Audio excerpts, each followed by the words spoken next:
Hey there guys, today we're going to chat about the perception that leads are the answer to growth. Of course, as a business you need new leads. You need to be investing in that top end of the pipeline to generate new opportunity.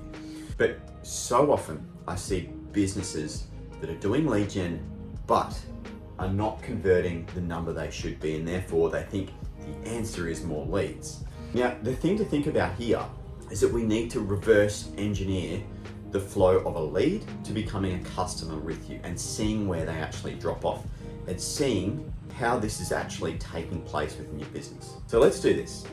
So once we've got a lead, interest.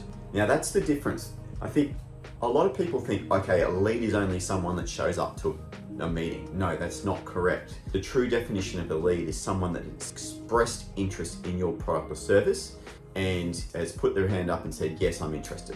Now, from that point there, we need to then qualify them. How do we qualify them? Well, we need to figure out whether they've got need, urgency, and budget. So do they have a need there? Is the timing right for them to be working with you?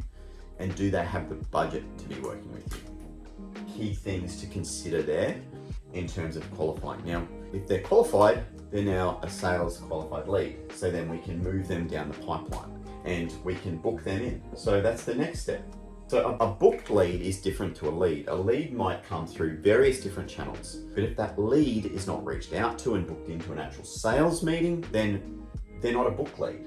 They're purely a lead that has expressed interest.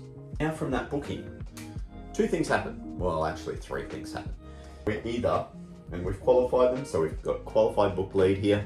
What happened is someone's going to show up, cancel, or no-show. Now, essentially, cancellations and no-shows are the same thing. They didn't attend the meeting, or they put their hand up and said before the meeting that they can't attend. Usually this no-show rate is going to be around 30 to 40%.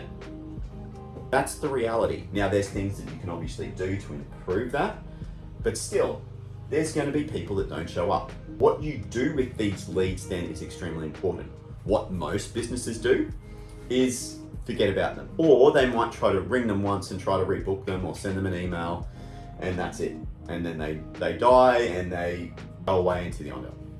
Huge missed opportunity there. So if you've got 1,000, think about this, you've got 1,000 leads that come in, you've got 300 leads that you never talk to. Huge, huge, huge opportunity. And this is one huge factor of why you don't need more leads. Salesperson needs to follow these up. Now, what happens when we have a booked call? Well, for those that do show, two things happen. Well, three things happen again.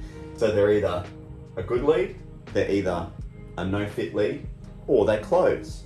Now, unless you're a really good salesperson with a really good offer, you might be able to close, do a one-call close, maybe, let's call it 30% of the time. Now, the drop away here occurs. No fit leads, we can forget about those.